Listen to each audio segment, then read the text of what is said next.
conscious development of conscious alternatives. But it was not until the Amazon that I saw that this was possible in a way that was accessible to me. So then I concentrated on those people, those chemical families, and that then became the compass for all the work that I've done since then.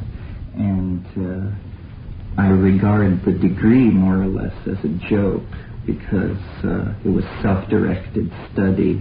They don't really, there is no degree in shamanism. But my interest was basically one in the phenomenology of religious experience, religious traditions worldwide, and primitive people against a background of tropical nature. And stumbled onto the mushrooms in the jungles of Colombia in 1971.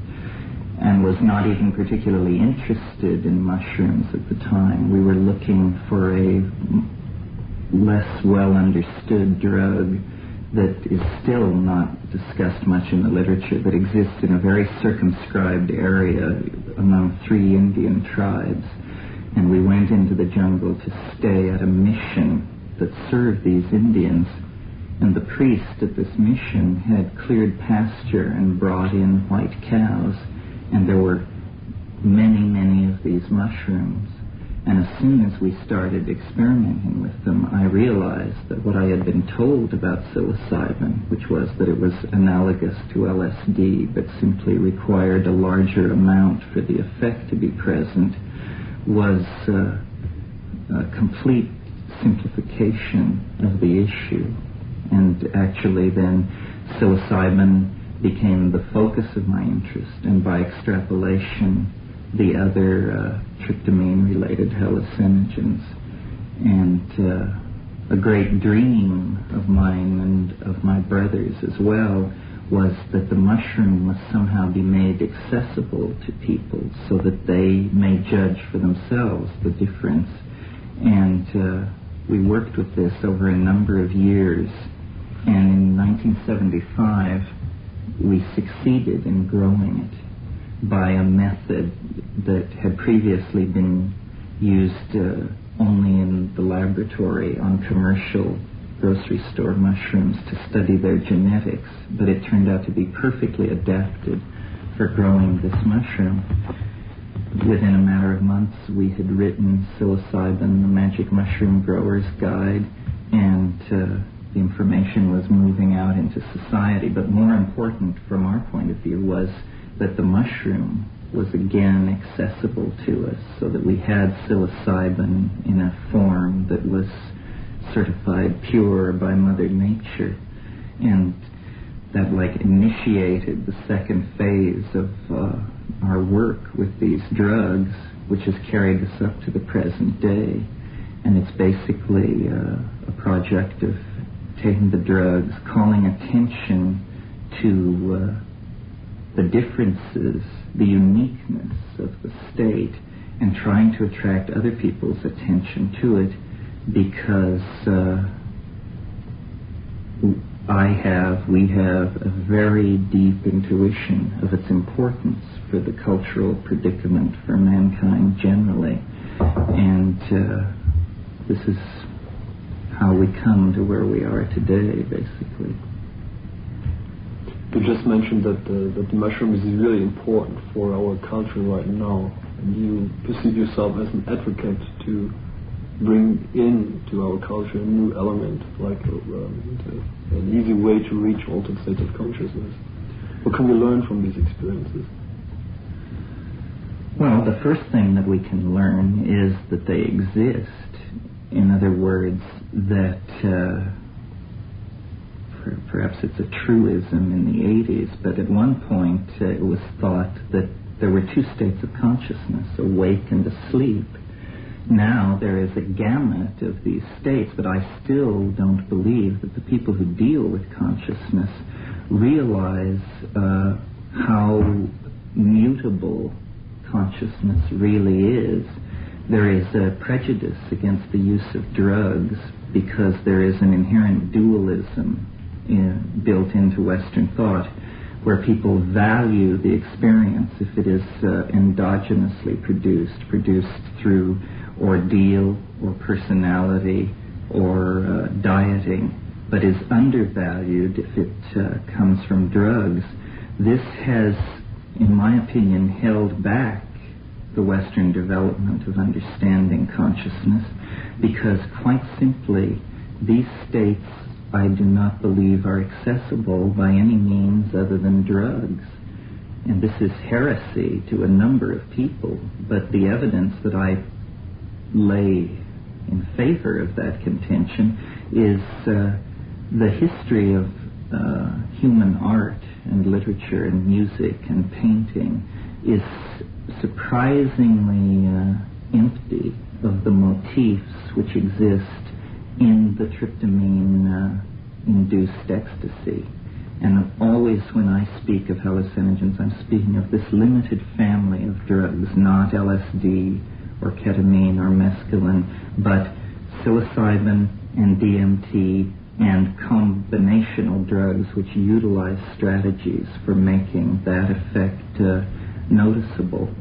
And my career is to point at this place in nature which I've stumbled upon and to say, what is this? What do you make of this? What do you, the physicist, you, the psychologist, you, the after-death researcher, what do you make of this place? And even the most sophisticated consciousness researchers tend to hurry over drugs or to focus on one drug to the exclusion of others.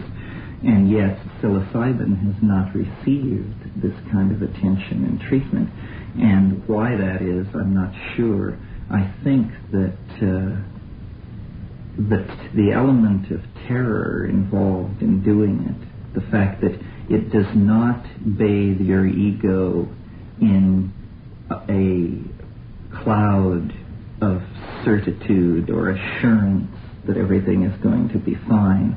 It is much more cut and dried than that, and it's a challenge.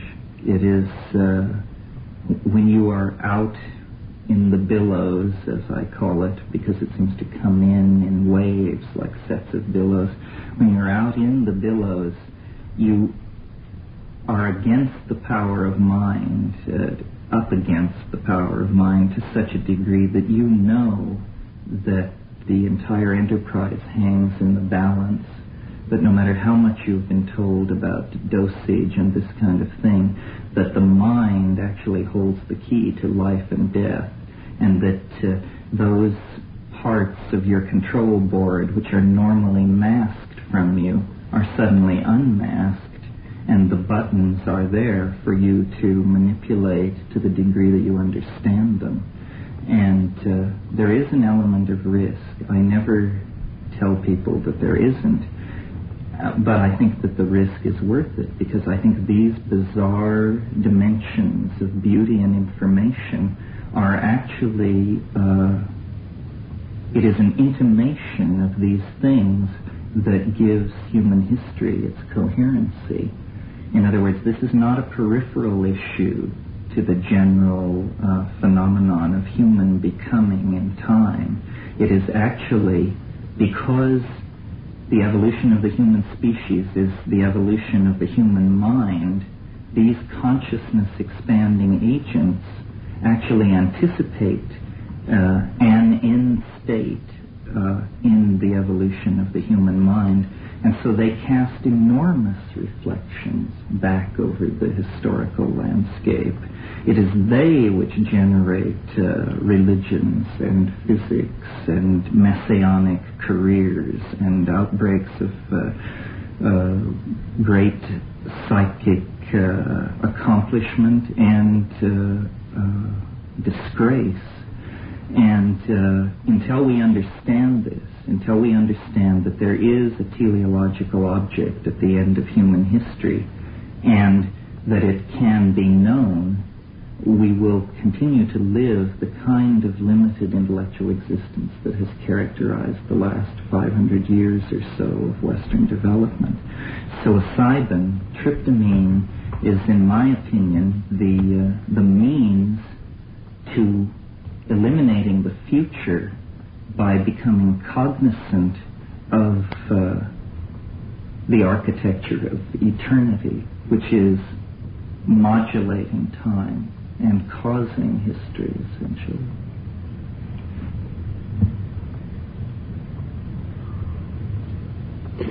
How do you perceive in this context the future of mankind and the human mind?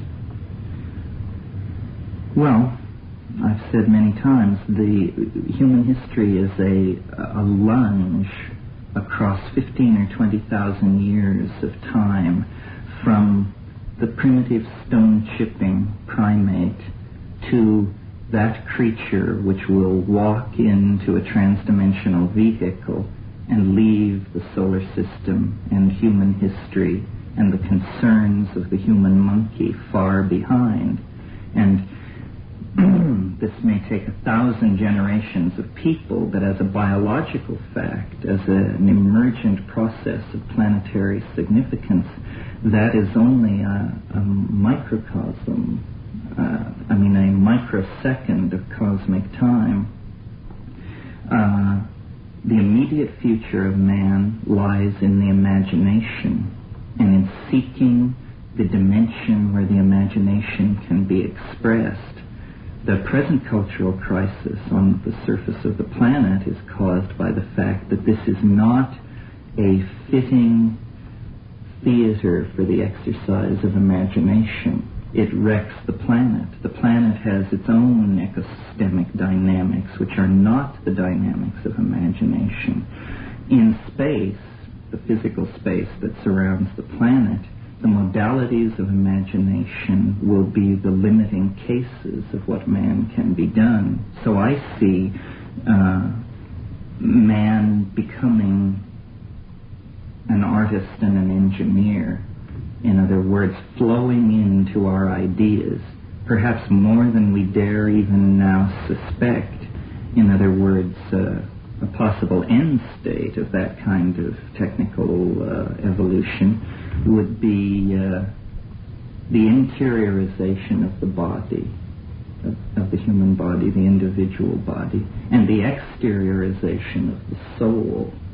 And this seems to me to be what the recovery from Adam's fall allegorically is getting at, that the soul must be made manifest and eternal, and the body must be incorporealized so that it is a freely commanded object in the imagination.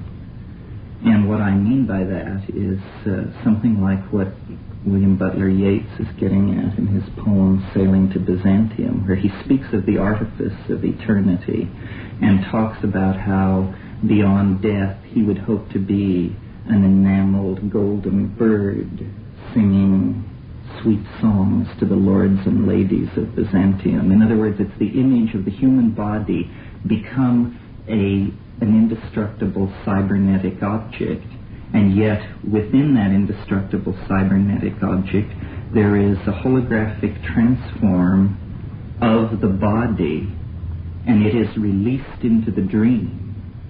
In other words, the after-death state is actually the compass of human history, that we are attempting to undergo a complete death of the species, and as we struggle with this concrescence of thanatos, there are problems like nuclear stockpiles, and all these things arise because the message that we're trying to read is the message we most fear to hear, which is that you must die to experience eternal life, essentially. But what this death that we're talking about is an understanding that the human, the Dasein, the being of human beings, desires to be released into the imagination. And until we confront death with the attitude that it is the after-death state that needs to enter history, there will be a great deal of anxiety. It's like a birth. A birth is a death. Everything you treasure and believe in and love and relate to is destroyed for you when you leave the womb. And you are launched into another modality, a modality that you would not perhaps have chosen, but that you cannot do anything about. So I think these drugs anticipate this, because I think that time is the moving image of eternity, as Plato said, and these drugs place you outside of time. Now, the mechanism of how that's done, you can invoke Bell's theorem or just call it pure magic, but it does happen in the here and now. It is accessible. It is not something remote from us. But somehow the clamor of the modern world and in the search for answers, people have feared to place themselves on the line and to actually wrestle with life and death out there in those strange Bardo-like dimensions, not realizing that there is no other way to win true knowledge. I mean, it cannot be easily come by. There is no knowledge without risk-taking. And I see the human future emerging along the lines that the mushroom visions have insisted upon. The proliferation of electronic media, the densification of information, the breaking down of consensus reality, the breakdown of a coherent dogma at the center of physics. All these things indicate that it is slowly becoming understood that the modality of being is the modality of mind. And once that realization is placed in the center of someone's thinking about the world, the importance of these drugs will be seen to be paramount. And once a culture places that understanding in the center of its model of the world, these drugs will then point the way, and we will be much closer to the end of history that I think we all desire, consciously or unconsciously, a cutting of the Gordian knot and a release of the human species and individual into the dream, basically. And primitive people, meaning pre-literate people, they just have circumvented the entire process of history. They have leapfrogged over us. They are already in the dream. They have accepted the drug on its own terms and assimilated it and live with it. The problem with that, for them and for us, is that we are destroying their world, and our intellectual equipment is such that we can never have that naive epistemological approach to these phenomena, because we know about techne. We know that energy can be manipulated to achieve effects, and so it isn't enough for us to try to recreate the shamanism of pre-literate people. We have to go into the shaman space with the a priori categories of Kant, with the eidetic reduction of Wittgenstein, with the ideas of Merleau-Ponty and Whitehead. All the intellectual equipage of our culture must be carried with us into that space to attempt to map it in a way that will be relevant for us and that will point the way toward a shortening of this period of shock and the accumulating shock waves, like the bow shock of ionized particles or energetic particles meeting the magnetic field of the planet. That's what the chaos at the end of history is. Were you just talking about the Bell theory? No, I'm talking about a shock wave which precedes eschatology and is modern times, basically. I mean, it has been increasing throughout history, but as we grow closer to this moment where the human mind will evolve into hyperspace, confusion, the amount of contradiction, the amount of, Q it's called in engineering, just the amount of vibration in the system is increasing to the point where it seems like the system is about to fly to pieces. This signals to me that the onset of the primal crisis, that when we have gone through it, we will then live in this realm of altered understanding that psilocybin and these drugs anticipate. And it isn't a coincidence that they anticipate them. It is, in fact, what eschatological time is what they reveal. That's why the cultures we find using them are eschatological and historical cultures. What is the Bell theorem you were talking about? Well, the Bell theorem is simply an interpretation of an experiment in quantum mechanics which seemed to suggest that information is non-local. In other words, that everything about everywhere can be known here and now, because somehow all information is cotangent to every point in the matrix. I don't pretend to have the background to judge the Bell theorem. What I would say about it is, if it isn't true, something like it must be true to account for the informational content of these drug experiences.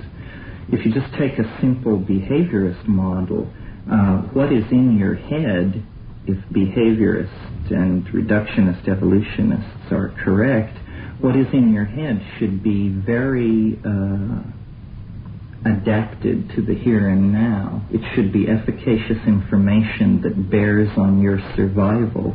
Instead, what we find when we take these drugs is a density of information, an alienness of information, an inapplicability of information to the human condition that suggests that information is available that has no bearing on the life of the individual or his the success of his evolutionary strategy. And I just cannot believe that these things are built into the human psyche. I have, as I say, I was involved with Jungian ideas, and those archetypes and those archetypal processes are not what I'm talking about. I'm talking about the thing which, for want of a better word, we call the alien or the extraterrestrial, the thing which comes out of the drug experience that is unenglishable, beautiful, but so bizarre that it seems to exceed human categories. Some people talk about entities.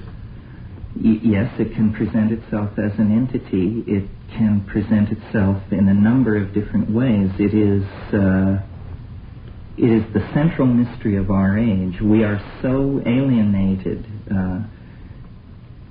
or let me restart that.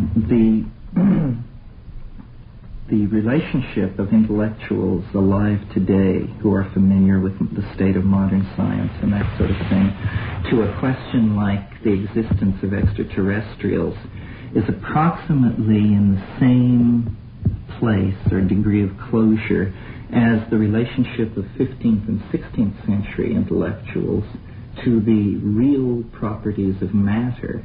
In other words, they had only a tenuous grip on the real properties of matter, and consequently alchemy could exist, could project the hopes of human psychic transformation onto inert matter, because so little was known about the real nature of matter that it seemed a reasonable place to expect these kinds of things to happen.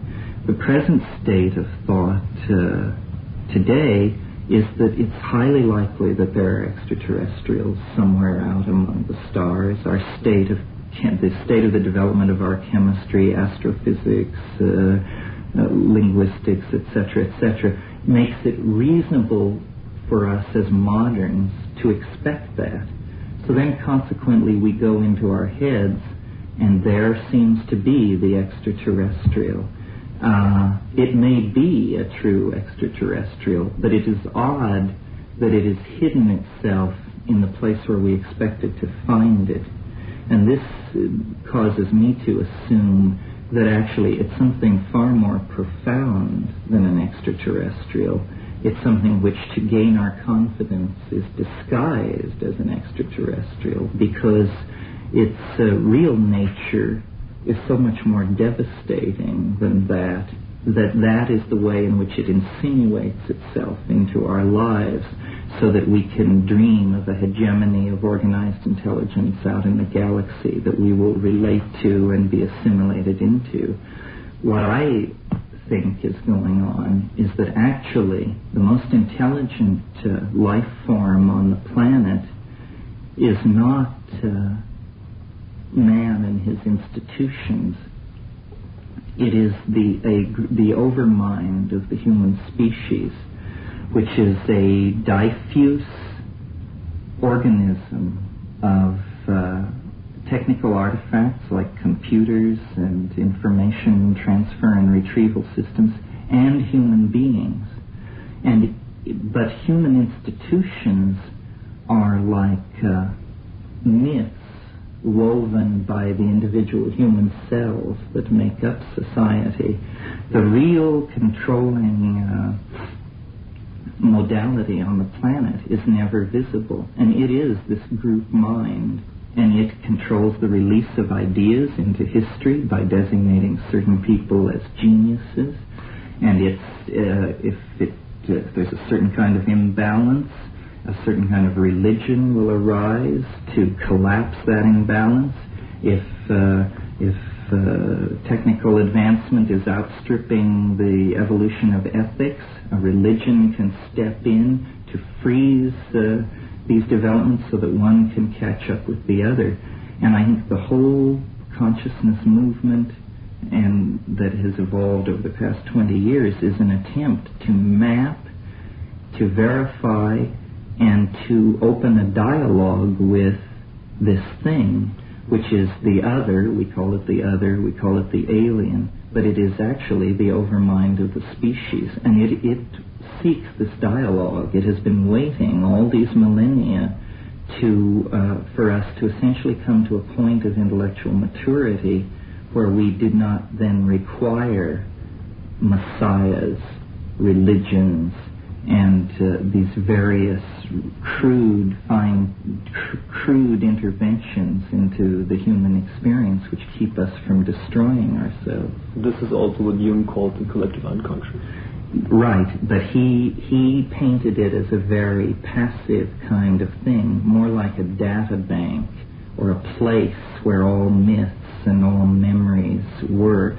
I think of it as a God, a kind of God, and I think it is active in three-dimensional space. It can be active in something as personalistic and circumscribed as a string of coincidences which you experience, which seem to be turning your life in a certain direction that you may not have expected. Or it can be active in something like the worldwide phenomenon of flying saucers. Flying saucers are nothing more than miracles, and they occur essentially to bedevil science, because science is a human institution that has arisen in the last 500 years that dreams of displacing the overmind without ever realizing that it exists. Science dreams of this place of preeminence, but science creates alienation, species survival problems, all of these things. Now then, the overmind, which can be thought of simply like a cultural thermostat, it clicks on when the clash of contradiction between the ethics of a society and some other institution, in this case science, becomes too great. This governing device clicks on, and it begins producing those events most destructive to the institution that is seeking preeminence, in this case science. So the inexplicability of the flying saucer phenomenon is its central reason for being. and all the effort to reduce it to something, metal ships from far away or anything else, is doomed to failure, because its very reason for being is to undermine those kind of ontological systems. Why we're talking about this is because psilocybin inducts you into the flying saucer experience. In other words, a metaphor for it would be to say that psilocybin is a means of triggering the so-called abduction experience, or the close encounter of a third kind. Once you realize that, once you've satisfied yourself that that's true, a number of experimental avenues are opened up. A number of different approaches to what's going on are suggested. I mean, here we have alien entities eager to transmit information, eager to carry on a noetic dialogue, and we seem to be ignoring the opportunity because our categories mitigate against us correctly appreciating it. Are these entities coming from outer space, or are they more part of us? It's impossible to tell. This is the game that you must play with them, is through dialogue, trying to figure out if this is the previously unseen human psyche, or whether it is actually a thing coming from the outside. And it is not an easy thing to decide, because we are so alienated from the self that we don't really know what it would be. So it's not important to know the context, it's more important to know the content. The content is very interesting, yes, because even if we were somehow to verify that Bell's non-locality theorem applied, and that these were real entities around a real sun somewhere in the universe, it would make them no more or less real. In other words, it's a hang-up to demand that they appear in three-dimensional space. I have this hang-up, so I don't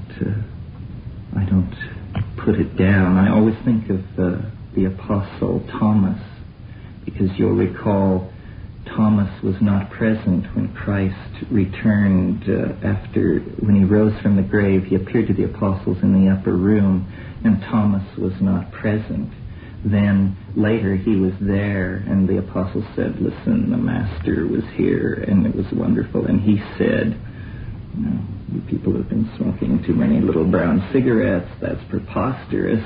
And at that point, Christ walked in, and he said, "Thomas, come put your hand into the wound so that you'll believe." And so he did, and so then he believed. Well, the moral of the story, as I read it, is Thomas was the doubter. Consequently, Thomas was the only one who was allowed to actually touch the resurrection body. It was because he doubted that he was vouchsafed this position of preeminence. And I'm like that. I mean, I would like to touch the incorporeal body. I would like to call the saucer down and observe all of its workings. But this is a spiritual aspiration that cannot be advanced by any human technique or activity. This is just something you pray for. In the meantime, the job is to map it and describe it and explore it and try to direct the attention of other people more intelligent than myself to this astonishing fact, really. I mean, I'm troubled by the fact that so many strange claims are made today, so many forms of aliens and channeling and voices in the head, that when I began all this 10 years ago, I was afraid to speak because I sounded mad, even to myself, and I sounded like a voice in the wilderness. Today, the situation has changed to the point where I can barely make myself heard amidst the clamor of people who have various entities from Atlantis and beyond the grave and Zeta Reticuli and what have you, clamoring to be heard. So I take it on faith, and I ask you to take it on faith, that I am somewhat more objective and somewhat more interested in hard facts than these other channelers. I would like people to take a look at this phenomenon and then tell me what they think. And it involves risk. People fear to do it. Careers are placed on the line. It is not easy to make a career out of taking a psychedelic drug. It is not a thing which mixes well with the politics of any institution, a university, a research institution, that kind of thing. Perhaps this is why shaman are the primary sources of information about it. Terry, are you a shaman? Are you an exploring shaman? I'm an exploring shaman. I wouldn't claim to be a shaman, but I think anybody who takes these things and goes out and tries to navigate through and make maps and bring back data is a shaman for sure. Do you want that everybody takes this drug, Thomas, out and takes the drug? Or? No, I don't think so. I think it's very dangerous. I do not tell people that it's safe because I don't have the faith that it's safe. I know what the pharmacological literature says, and it says that it's safe, that at the doses where these effects occur, there can't possibly be a problem. But this seems to me to be the naivete of materialists, and we shouldn't be in a hurry to believe them, even though it might make us more comfortable to do so. In other words, it's saying, the drug may not be toxic, but you may be self-toxic, and you may discover this on the drug in the drug experience.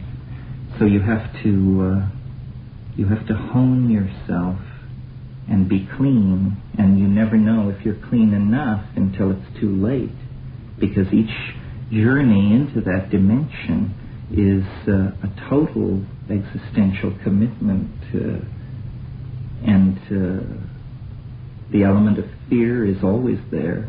I mentioned this morning, that I think the fear validates it. I think it's fine to take drugs for pleasure, but it should be labeled as taking drugs for pleasure. And the high doses of psilocybin that are necessary to elicit entry into these places, it requires, as it says in Hamlet, you must screw your courage to the sticking place.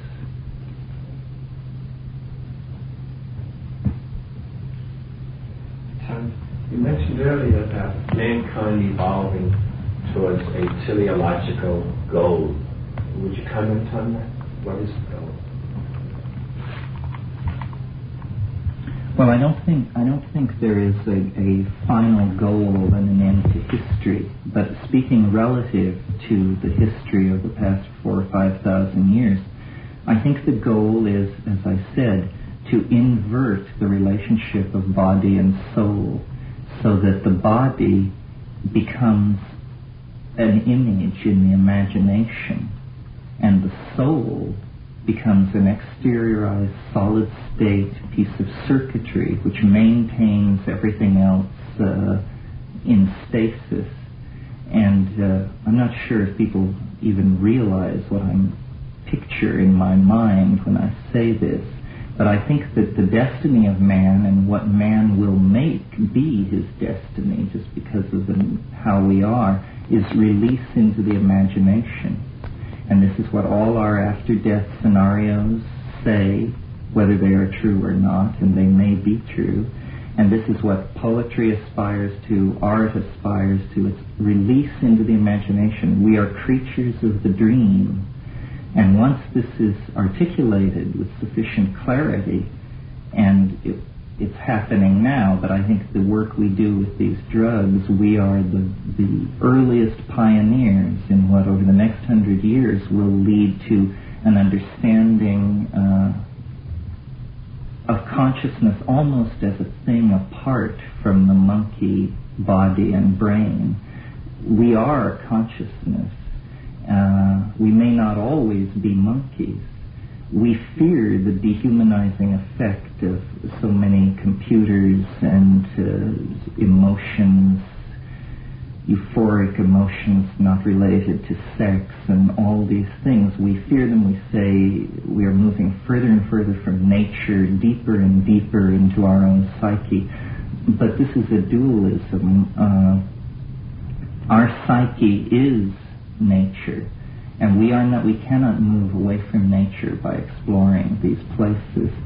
So I believe, that a technological recreation of the after-death state is what history pushes toward, and that means a kind of eternal existence where there is an ocean of mind into which one can dissolve and reform from, but there is also the self,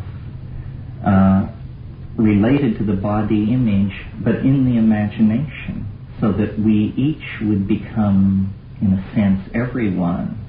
I would live at Versailles, and you might live at the Taj Mahal, and someone else might live at Buckingham Palace. But what you would see, if there were an exterior observer, what you would see is only that man had become a coral reef of circuitry in space and on the planetary surface. But this is a very extreme view of the history of man, because it's essentially Gnostic. It says we are not now what we yearn to be and are destined to be. We are not. I don't see history as a process of accepting and coming to terms with monkeyhood. I see that it will inevitably seek to transform and transcend monkeyhood. And this will be very frightening. I mean, it's frightening. Imagine if even a 15th century person were to be in this room with us, and the value systems, the clash of assumptions about what is important and unimportant. And this will be a much more intense change, and whether it is good or bad rests on a question that I have no answer for. And the question is man good? And this, I maintain, is the central thing to dig at, and we cannot know, and there's evidence pro and con. I have the faith that man is good, so I don't fear this future. But if someone had a doubt, even a small doubt about that, then they would be repelled by this. And I take all these movements which want zero-sum growth and reject technology, reject space colonization, reject drug experimentation as artificial.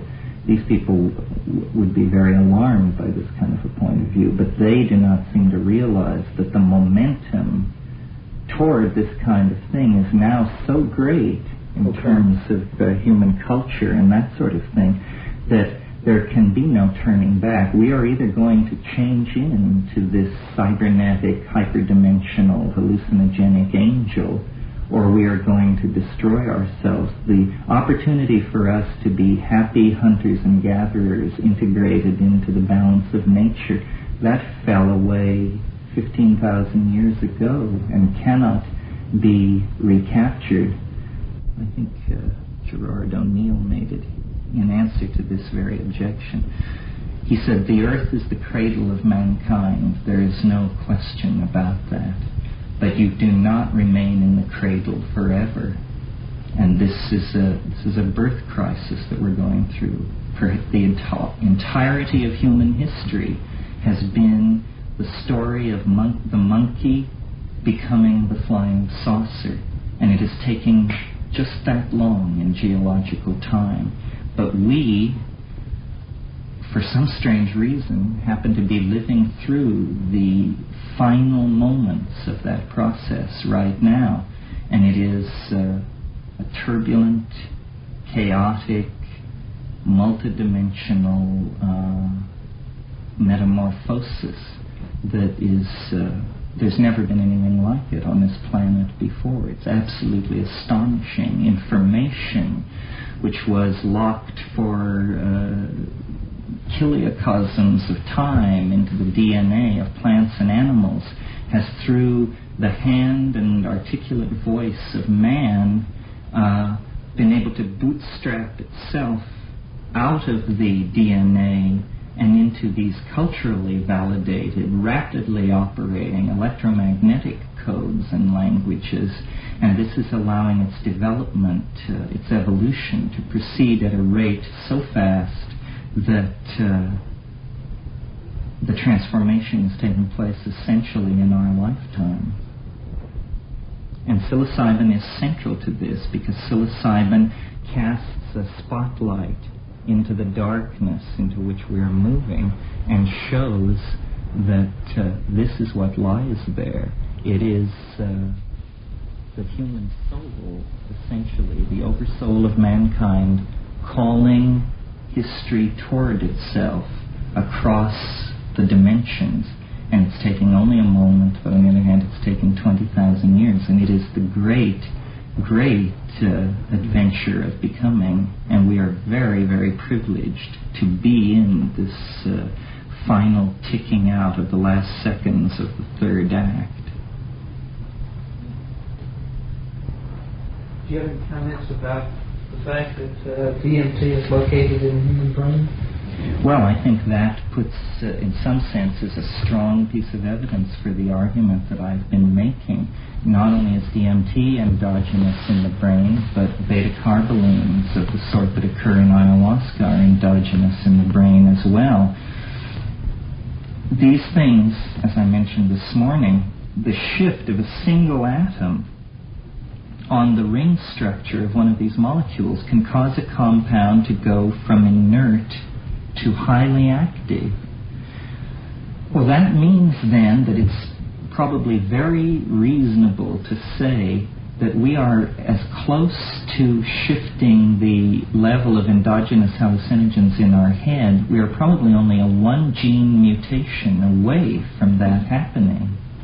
And if you know anything about how biological evolution works, it isn't that a change, a mutation occurs, and the mutation is found to be better adapted than the previous form, and hence the mutation dominates. That is not the way evolution works. The way it works is you have the normal expression of the genotype in a population, and then you have mutations being thrown up all the time, and they are usually quenched, except in the situation where the environment shifts so that new selective pressures are operating in the environment. When new selective pressures begin to operate, a gene that was previously without consequence may suddenly have immense consequences. So then every member of the population that you're looking at that has that gene suddenly is in a much more advantageous position to advance their evolutionary strategy. And I think that certainly modern existence has changed the selective pressures on the human genome. And now it is people who are far out, that's simply a gloss, it is the people who are far out who are gaining advantage in the evolutionary jostling for efficacious strategies. And this, you're right, Frank, this is happening on the hardware level, on the level of endogenous tryptamines and that sort of thing. I think schizophrenia is essentially, in a way, a disease of modern times, and it is, though it's always existed, of course, but the incidence of it and the incidence of schizoid, if not schizophrenic, personalities and types is because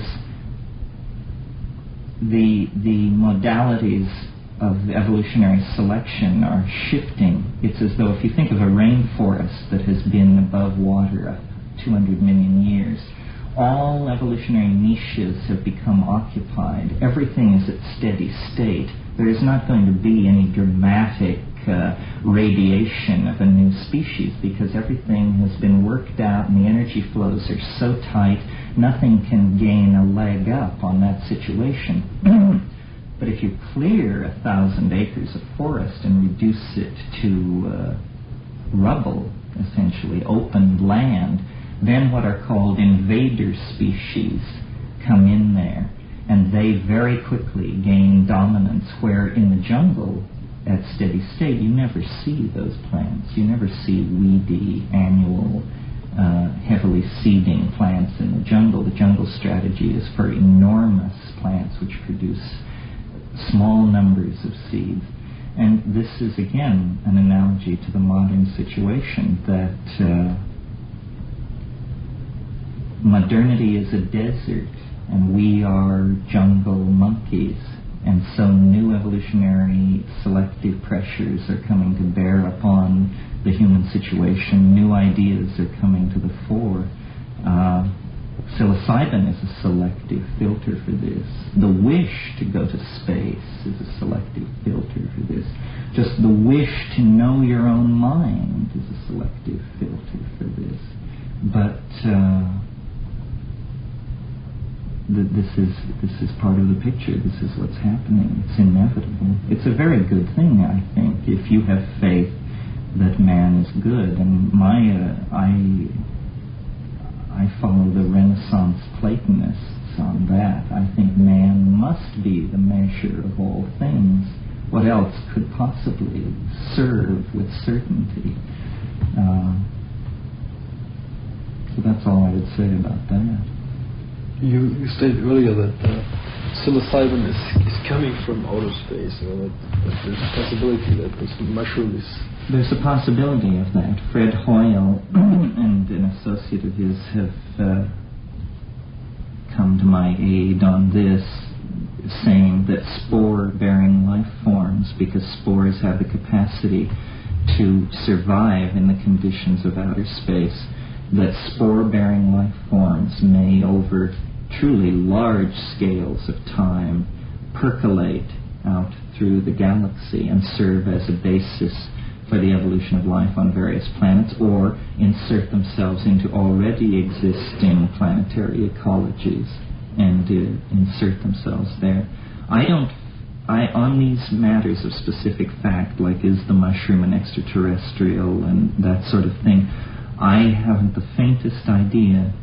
The mushroom itself is such a mercurial, elusive, Zen sort of personality that I never believe a word it says. I simply entertain its notions and try and sort through them. And I found that to be the most enriching approach to it. To know that the option of believing that is there on hard evidence is very exhilarating. As to what is really going on, the mushroom assures me that I haven't got even the faintest grip on what is really going on. But something is going on.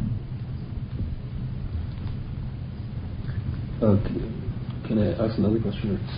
Maybe the last one. Sure. What do you think is evil? And can these mushrooms be misused? Well, I think anything can be misused.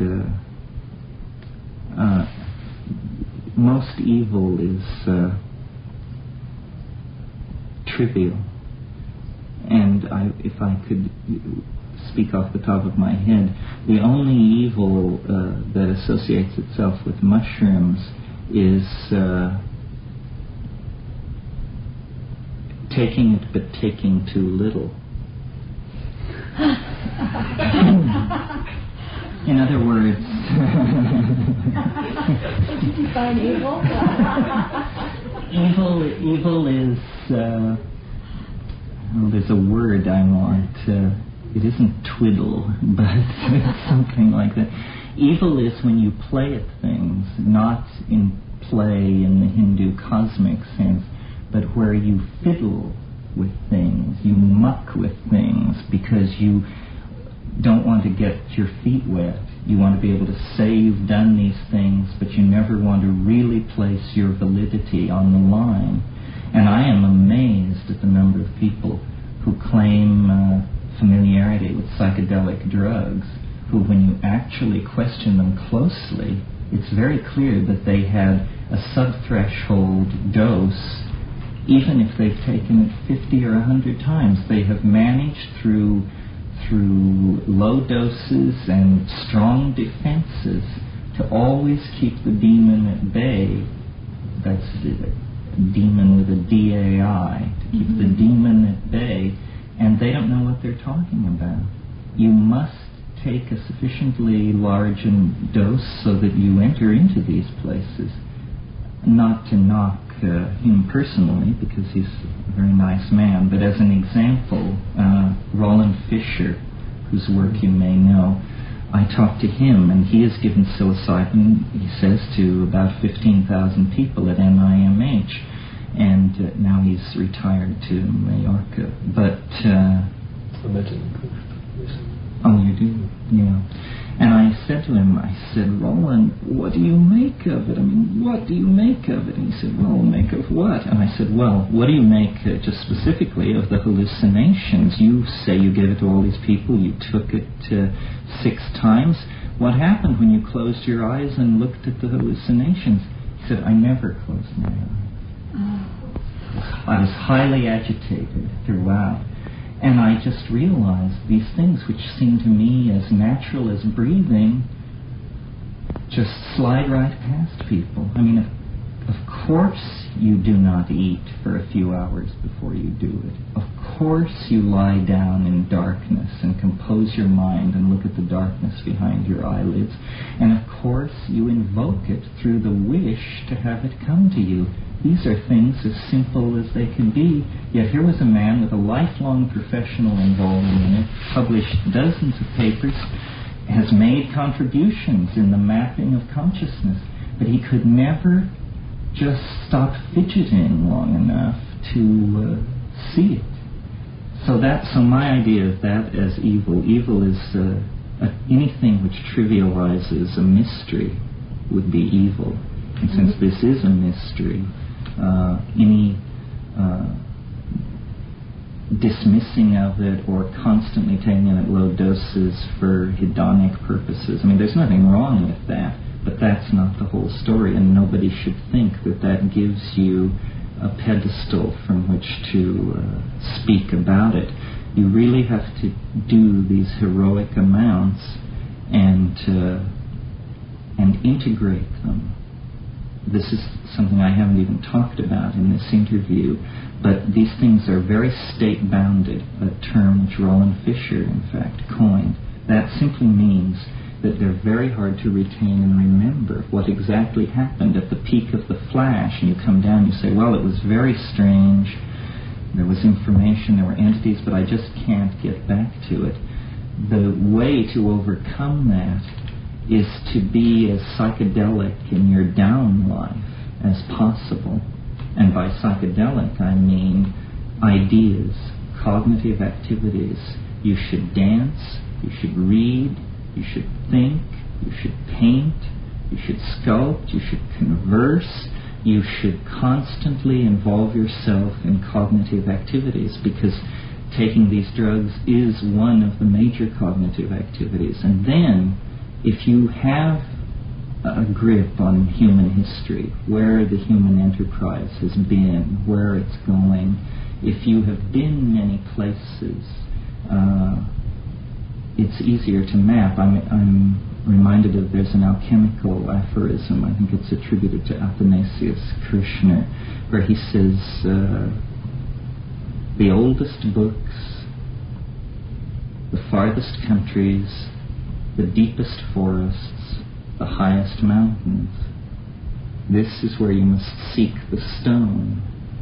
And what he means is you must simply acquire experience, because it is only in the acquisition of acquired experiences that you have a reservoir to draw on when you seek to make metaphors and analogies about the alien thing. When you invoke the God, then you can map back onto it and say, well, it's like this, it's like that, knowing that it is not that or this, but the fund of analogies is there to give you a grip on it.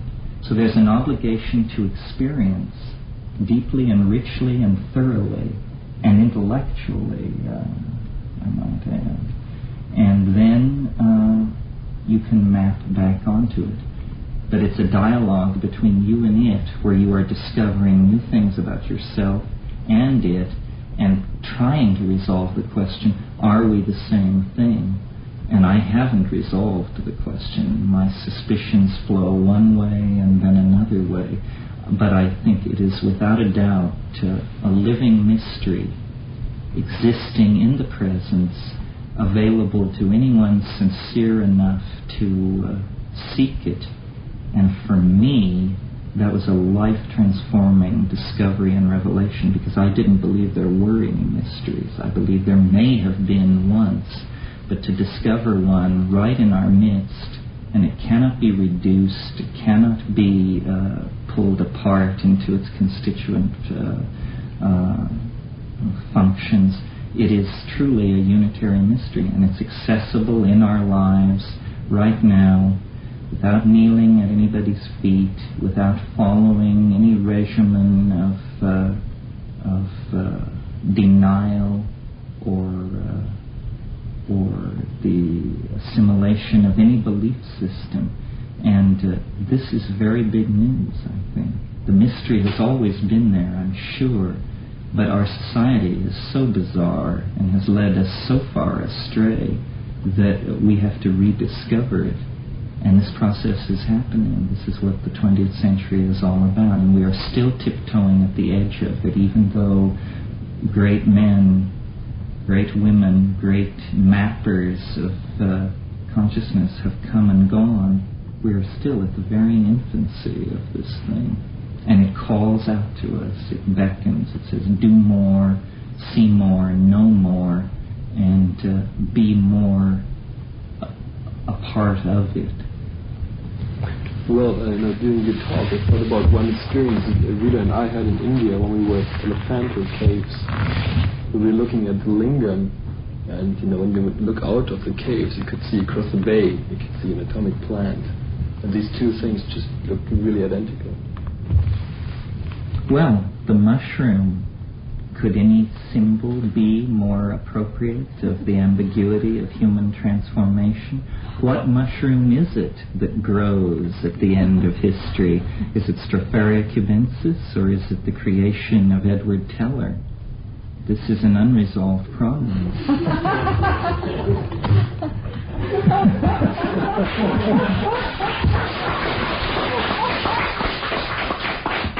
What a group!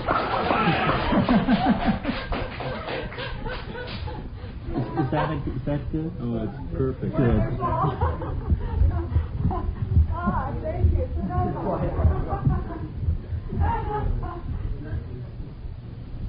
That tape was supposed to go on for another 20 minutes or so, or at least 10 minutes. But anyway, I just put all my records away. We'll figure something out here. Something's happening. KPFK, Los Angeles. We've just been listening to a talk by Terence Mckenna, M-C-K-E-N-N-A, and this was entitled, the interview is entitled Psilocybin and the Sands of Time, which took place at Esalen in December of last year, December 1982. If you are interested in this tape or other Terence Mckenna material or any allied material, you can contact Dolphin Tapes, Post Office Box 71, Big Sur, California 93920. That's Dolphin Tapes, Post Office Box 71, Big Sur, California 93920. He has a book, and as I remember, although nobody has it in stock, it's called Invisible Landscapes